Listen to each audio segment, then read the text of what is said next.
I'm Lisa Bennett, and I'm a communications expert from Manhattan who is 31 years old and works on her own. My mother says I'm still terribly alone. Today I stood in front of the soft emerald green satin of my dress was smoothed out in the mirror in my Brooklyn apartment. It fit me like a glove, beautiful and classy in all the right places. Even though I hoped I looked sure of myself, my jitters were crawling on the inside. For my cousin Amanda's wedding, the Atoria Garden Club was used. It's one of those fairy, tale-like places with lights. There would be real orchids flown in from somewhere warm, and my whole extended family would be there. I would be walking in by myself. I thought about not going, but the offer came 2 months ago.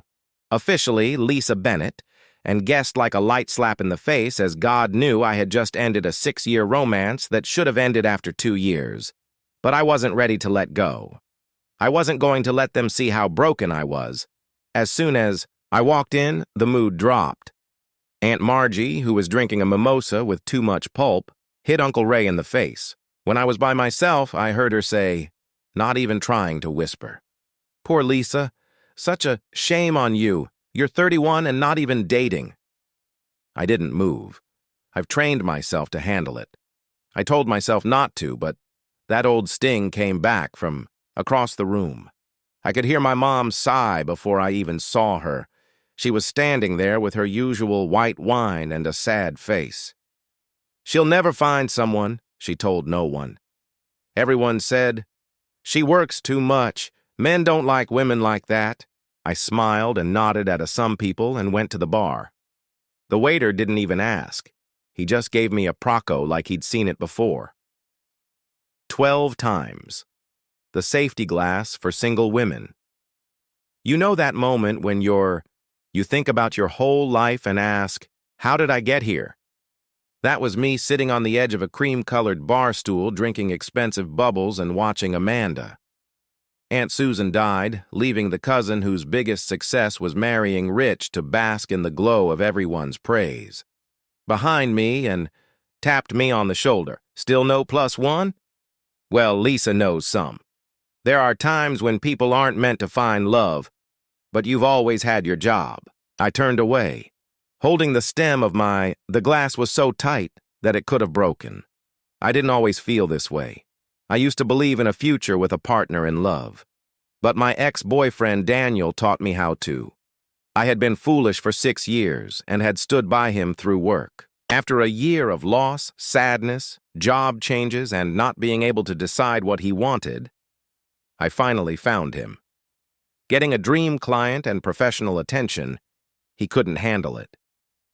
"You're too much now," he told her. "It means I don't like watching Too Independent I miss when you needed me. Become more than I am." He left after a month for someone who got him better, and now I was at a family wedding getting looks of disapproval. There were fake smiles and passive-aggressive pity. The ritual was set to begin. Some people were already sitting down in 10 minutes, but I hadn't been brave enough to go inside. That's when Kimberly, my younger sister, went up to perfect Kimberly. The one who at age 24, she got married, and by age 28, she had 2 kids. She lived in a house in Connecticut with a white fence that looked like it was in an HGTV ad. She smiled but didn't quite meet her eyes and said, "Lisa, Mom's been sorry you wouldn't show her how she gets," she said. "Here I am," I answered. "Alone, though?" she asked as she sipped my Prosecco. Her eyes swept the room dramatically. "No." "Date?" I asked with a raised question. "No, just me," Kimberly said. "Some women would have stayed home, but you did it anyway." I wanted to scream, but I smiled instead. With years of practice, you learn how to endure silence for a long time. "See you inside," she chirped. Putting on her bare shoes, the doors to the venue flew open, and at that moment, a man walked in as if he owned every molecule of air in the room. He wore a tailored charcoal suit with clean lines, appearance like thunder wrapped in silk. He was tall and sure of himself, the kind of man who didn't just walk into a room, but changed it. Mood. My heart was pounding. Whispers spread. Like flames. Who is that? Is that what he looks like?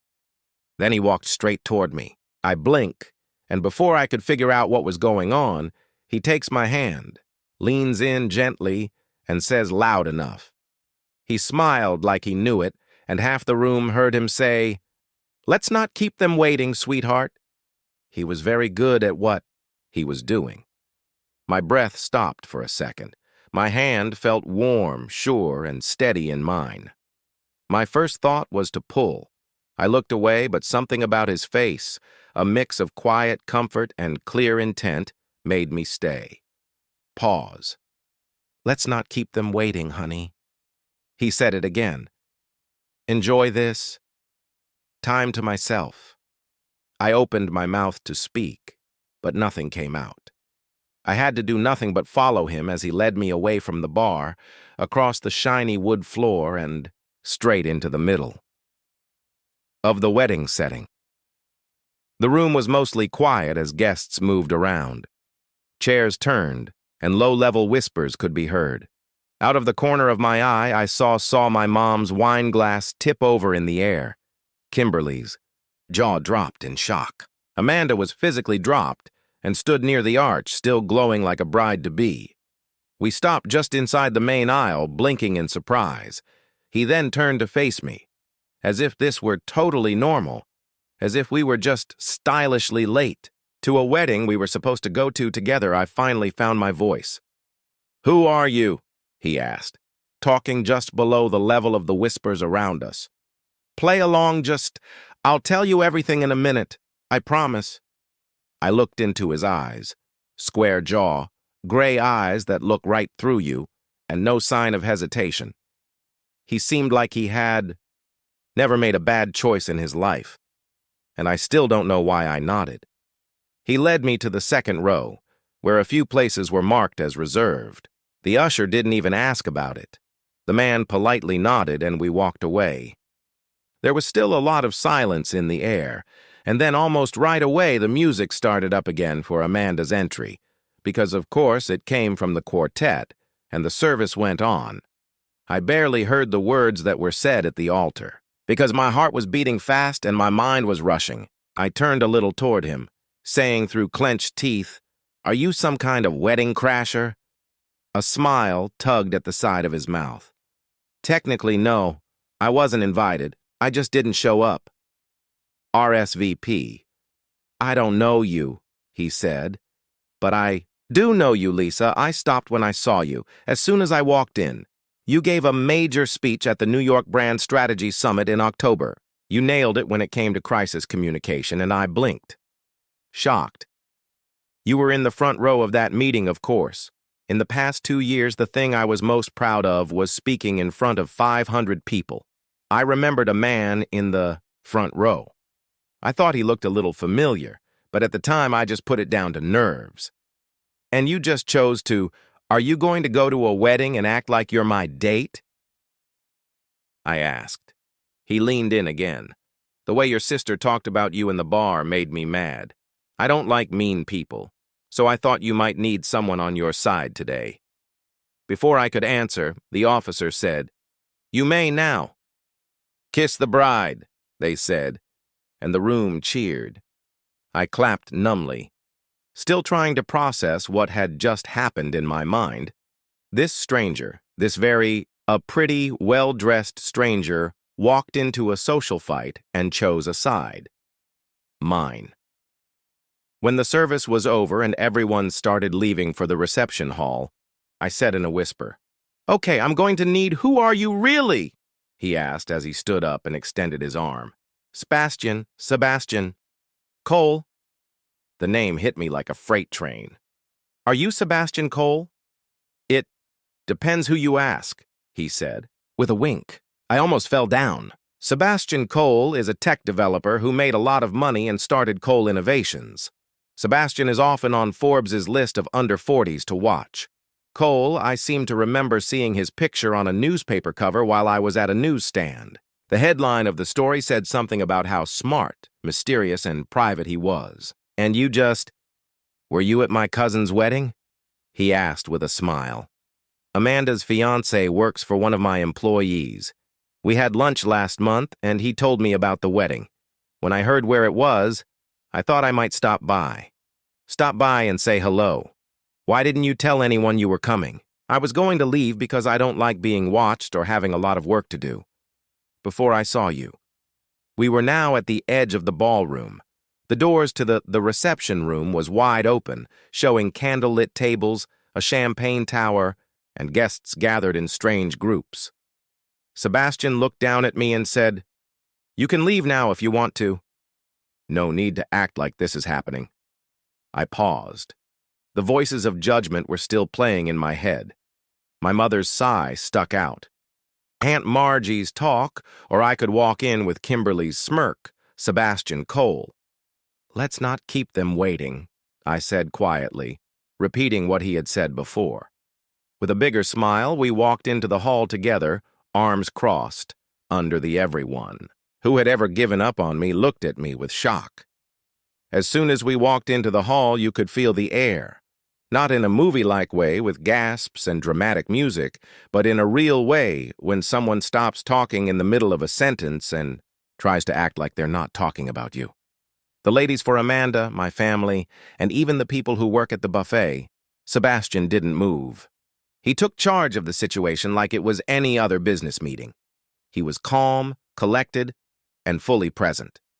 There were a lot of eyes on us, but the wedding planner only blinked twice. When she saw us, she quickly got over it, pointing. "To the seating chart, Mr. Cole. I mean, we hadn't thought about Sebastian." He gave her a nice nod and said, Don't worry. Lisa and I'll take care of it." He asked, "Do you know where they—" I bit the inside of my mouth when you put me down. "I was at table 19 with you, the singles table." He scanned the room and said, "Not ideal." There was his cousin Donnie, his split great-uncle, and a high school girl, until he looked over and saw Uncle Gerald, Amanda's dad, talking to someone near the head table. Sebastian gave him a small nod. Gerald's eyes got big, and he quickly crossed his arms to the wedding director, and right away, someone added an extra chair to a table near the front VIPs that was only half full. Land, and then I was moved. My social upgrade was complete, and Sebastian pulled my chair out. "For me, after you, Miss Bennett." I sat down slowly, still trying to figure out what was so silly about the moment he sat down next to me, fussed with his cuffs, and leaned back like he belonged there. Walked me down a red carpet instead of a maze of shame, and I hadn't even had a chance to understand. So I turned a little toward him and said, "Let's go back to this whole play-along idea. How far are we going with this?" I asked him, and he thought, "About it. Improvise as long as it makes you feel good. You do know that my whole family is going to question you, right?" "Tonight," he said, "I've dealt with venture capital boards and Congress." "Hi, Margie. I think I can handle your Aunt Margie." I almost laughed until I saw what I saw. Kimberly was coming up behind her. She was smiling, but it didn't reach her eyes. Jump-shopped between Sebastian and me like she was at a tennis match she wasn't invited to. "Well, hello, stranger," she called him out loud. "You must be Lisa's guest." Sebastian greeted Kimberly with a smile and a handshake. "Hello, my name is Sebastian Cole," he said. The man smiled and said, "That's a name I know." She smiled at me and said, "You never said you were dating anyone, Lisa." I shrugged and said, "We've been." She tilted her head and asked, "How did you two meet?" Sebastian didn't say anything. Don't miss a beat. Lisa was the keynote speaker. Kimberly raised an eyebrow. "Oh, I was captivated," he said, his jaw locking. Eyes with me. The way she handled a crisis situation was razor sharp. I introduced myself afterward and urged her to get a drink. I've been trying to keep up with her ever since. My cheeks turned red. The worst part was that it didn't work. "I feel like an act," Kimberly said, her voice getting tense. "I hope you have a strong backbone. Lisa has always been fierce." Sebastian's smile got a little angrier.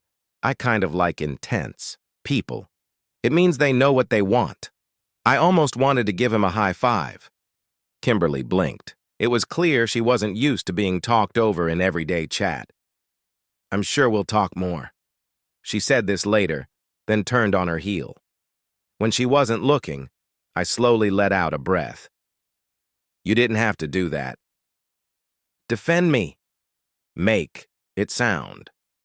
He looked at me and smiled for the first time, making me feel like I was someone he could be proud of.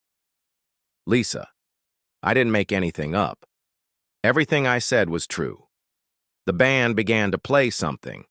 As dinner started, jazz music played, in the background. In between bites of seared salmon and risotto, we fell asleep. Real talk. He asked me about my job and how I'd built my private communications business. After leaving the world of PR agencies, I told him about clients who tried to underpay me for media crises. I knew I had made the right choice when I was sitting alone on my floor at midnight with a pizza in one hand, approval email in the other, and he really listened. He told me that about his business and how Cole Innovation got its start in a college dorm room. After he dropped out of school, his father didn't talk to him for a year.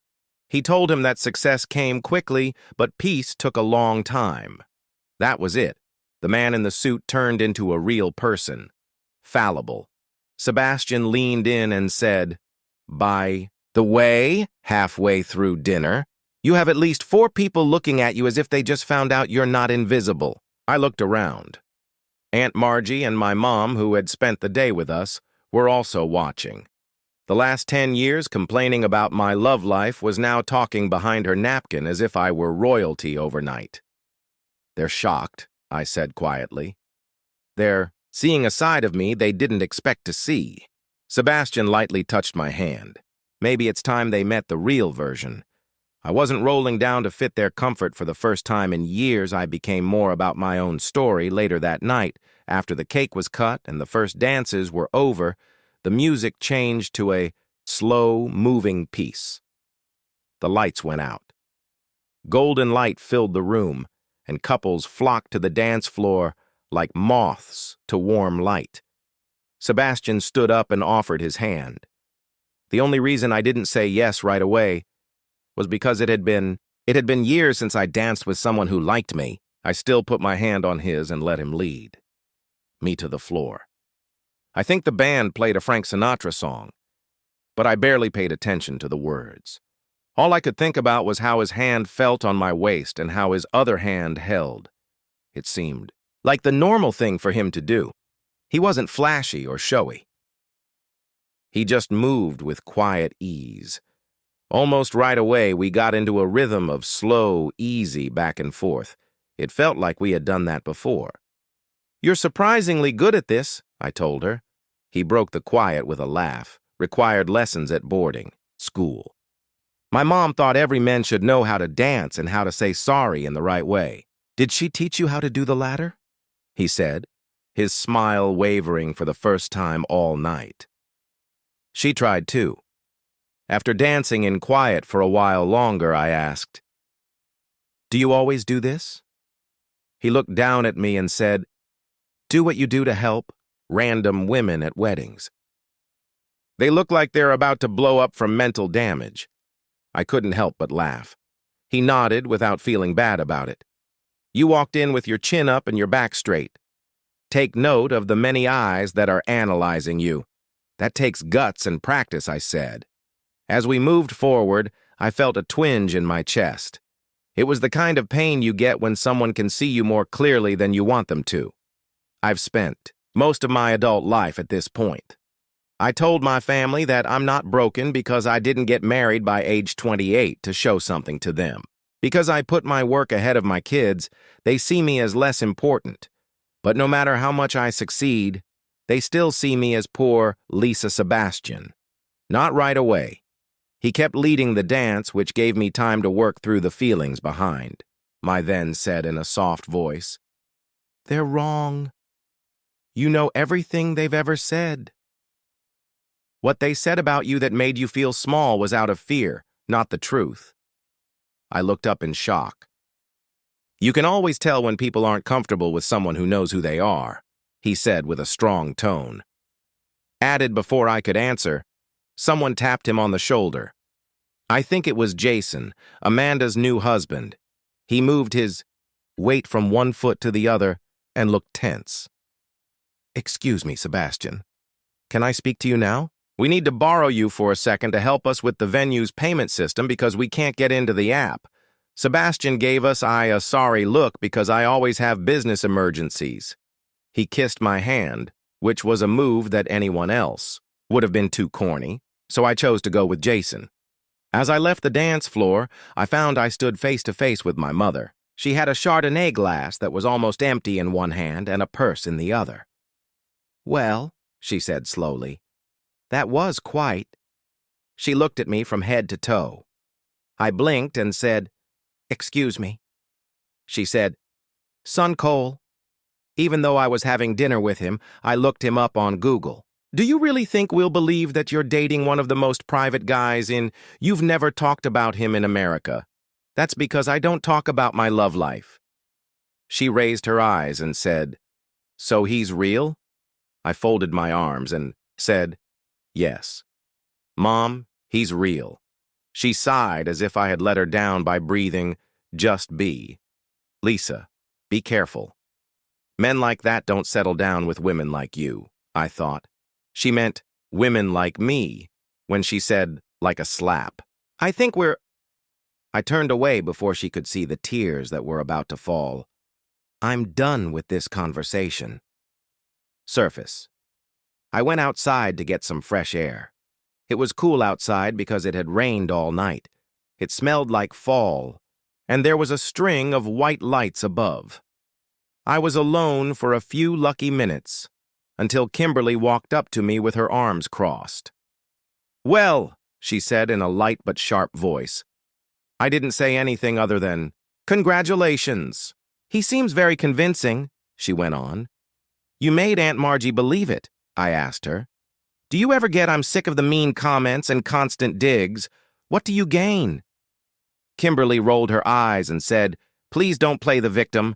I'm not going to play anything I said in private. I'm just done shrinking, so you can shine. For once, she didn't have a comeback when Sebastian came back. He walked onto the porch like he belonged there and put his arm around my waist. He then kissed the side of softly. Are you okay? He asked me. I said yes, and for the first time in years, I knew what I was saying. We went back into the hall just as the DJ was calling everyone in. To the dance floor for what he called a moment of happiness for all the couples in the Sebastian, put his arm around me and kept his body close to mine. Mine. We didn't dance this time. We sat on the edge of the floor and watched. Couples laughed, twirled, and leaned into each other like they'd been in love their whole lives. I watched them and felt a complicated mix of feelings that includes longing, respect, and something dangerous. Sebastian leaned in and asked, What are you? Are you thinking that this is the kind of night I usually spend by myself? There was a moment of silence as he looked at me, and that I don't know how to trust what's happening right now. Anything other than what it is. And what is it? I asked. It was like two people saw something in each other and chose not to ignore it. We were stopped when Aunt Margie walked up with a champagne flute in her hand and her usual cloud of perfume. Well, well, she said in a way that made it sound like she thought she'd... Lisa, you didn't tell us you were dating someone so soon, he said. Got it done, Sebastian said. I'm the lucky one, actually Lisa's. What first caught my attention was how smart she was. I've been trying to keep up ever since Aunt Margie's eyes got narrow. I asked, How long have you two been together? She said, About 3 months. I was trying not to raise my voice too much when she asked, Really? Lisa had always said she wanted to take her time, so it's strange that no one in her family knew, before getting serious again. After Daniel, I tensed up when I said his name. Sebastian's eyes briefly went to me, and then back to he told Margie gently that some links don't work on schedules. Either they work or they don't. Aunt Margie said she was hurt, but we'll see how long this one lasts. As she floated away, I let out a breath. She has been that way since I was 12 years old. Sebastian looked at me closely and asked, "Can I?" I said, "Yes," and he reached into his jacket pocket and pulled out a... When I told you how I knew you'd be here tonight, I wasn't telling the truth. I froze. What do you mean?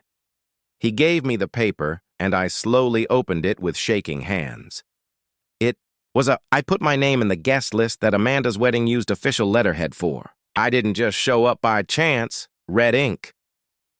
He admitted Jason Amanda's I had lunch with his boss last week, and he told me about the wedding, and your name came up.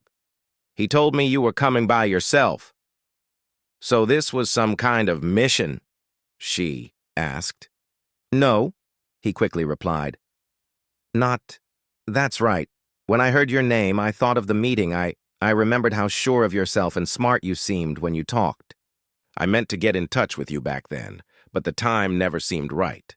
I thought I might get a second chance when I saw that you were here. Giving me a second chance to do what I asked, voice low, to do. Meet you. Since there was no stage between us, I folded the list. Entrance. Okay. I didn't plan that I was going to leave, but I changed my mind when I saw your mom and heard what she told him. He didn't have to say it again. I knew the exact line. She'll never find love again. I saw your face when I walked in. I said it on the spot, which was probably stupid but not fake. I sat down on the edge of a chair. I know it's a lot of things to think about, it was said, but nothing I said to you tonight was a lie. I wasn't going to act like I wasn't going to ask you out for coffee. Into this, and I asked Sebastian, "What is this?" I looked up at him because I don't know what's real anymore. He knelt down next to me and said, "At least for me, the way I've seen you hold yourself tonight is real, beautiful, calm, and funny. You handled a room full of critics with more class than I've seen from board members. People twice your age. That made my heart race. Part of me wanted to believe him. Part of me remembered how easy it was to fake love. I'd been fooled before. Loved by people who didn't mean it. Have faith in relationships based on power, not trust connection." Before I could answer, Kimberly showed up again. This time, she had that look on her face that said, "Hey, Lisa," she said, "all the fake sweetness you've got." For a moment, I think you should come see something that Sebastian stood for. Was in the middle of something. It would only take a second, she said. Lisa, you should really. I didn't want to follow her, but I did. It made my heart race and my stomach sink, down the hall and toward the coat check, then suddenly turned around and faced me. She took out her phone and said, "You're going to hate me." What is this? She opened a tab on Safari A news story about how billionaire Sebastian Cole shows up, out of the blue, seen with an unknown woman at a family wedding and a private event. I took a picture of Sebastian and me at the bar tonight. What is this? I asked Kimberly. Guess you weren't as private as you thought. I looked at the timestamp and saw that it was 20. Someone leaked it a few minutes ago and my chest tensed. Why are you showing it to me? She looked at him sharply and said, Because you should ask yourself something, Lisa. What was this about? It made my mind spin. Had I just been part of a well-planned story, or worse, a headline? I stood in that dark hallway and stared at the picture on Kimberly's phone. It showed me in my 40s holding a champagne glass, Sebastian Cole's arm around my waist, and below it, a billionaire unknown woman, maybe a new unknown partner, and a few rumors say she showed up at a private wedding in New York City without warning. Below that, my stomach turned. Why are you showing me this? Asks again, this time with a colder voice. Kimberly tilts her head back, and her voice is calm. You needed to know this because you were so caught up in your Cinderella moment. I thought you deserved it. I asked, Do you think he did this? To see how it looks from the outside. Taking a deep breath, Kimberly asked, "That he staged this for what attention?" Something was shining in her eyes. "All I'm saying is that you might want to ask yourself why. He would want to play your boyfriend at a wedding in front of cameras. All of a sudden, on the same weekend his new tech deal starts. Think about it." I left before I said anything. I felt bad about going back to the hall. The music was louder and the dancing was more jumbled, but I could only see one face. Sebastian was standing near the bar and looking through his phone. He saw it too, right? I walked right up to him and told him, "We need to talk now." He looked up. "Lisa, did you know this would make me look that way right away?" He said, "Not like this." "You did know there was a chance, though." He did say that. Someone might see us and post something, but I didn't. That picture that leaked didn't happen so quickly, and I hadn't planned for it. Then who did I ask? I've spent the whole night defending something I wasn't even sure was real. Now I'm in a newspaper with the title, "Unidentified Woman," as if I were a part of some, he meant what he said when he said, "I'm sorry." I could see it in his eyes. "Doesn't work for me," I said in a low voice. "I can't be someone else's moment I've spent. For too many years I was a throwaway, a stepping stone or a filler. If this story spoke to you," Sebastian stepped in, "even a good one, I don't want it." "Lisa, I didn't come here to get attention. I came here because I remembered a woman who spoke on stage and said things that made me think about how I talk to people." Something clicked in my mind when Jason said your name. I thought that maybe October wasn't meant to be the end. I tried to swallow it hard, but you wouldn't let me. Walked into my life without asking. You put out your hand and I followed you because I didn't want to feel small. His voice, I told her, "You were never small." I know that now. I learned the hard way, though. He nodded and stepped back. "Will I leave?" "Yes, but I hope you won't." I didn't lie about how I felt tonight, Lisa. That I looked at you, not how we danced, and I'll never do that again. Remember this moment? I didn't say anything because I couldn't. He turned slowly and sharply. Left the hall, and that was the end of the moment. I didn't cry. I didn't go after him. I just stood there, unusually calm, as if something inside me had finally made sense. I left, and after an hour, there was no big goodbye. There was just a quiet walk out into the cool New York night air. It smelled like ends and maybe even new things. The start of a new 3 weeks with no texts or calls. I went back to work and signed anew the client cleaned. Up my place, went on a hike upstate by themselves and cried at the top. I walked along a trail just because I knew I could. Then, on Thursday morning, a small package came, arrived at my office without a return address. Inside was a single item, a small book, with a worn spine called Daring Greatly by Beanie Brown. There was a note written by hand inside. "Why did you do that?" I looked at it for a long time, not sure if I should laugh or cry. After 2 months, we ran into each other again, which wasn't planned. Staged. I was giving a talk at another meeting, this time in Chicago. Afterward, I was taking questions at the edge of the stage when I saw him in the crowd. He wasn't wearing a suit or anything, just jeans, a jacket, and the same look in his eyes. When the crowd broke up, he came up to me and said, "Coffee this time." I said no. Trying to smile, he didn't make the news. And this time when I got there, as long as I agreed to take his hand. 6 months later, I took him to another family wedding without any show. It was just the two of us, two people who had stopped feeling bad about who they were. I just said "I" when my mom said, "You look happy." Because I was, not because of him, but because I did something along the way didn't wait to be picked. I picked myself.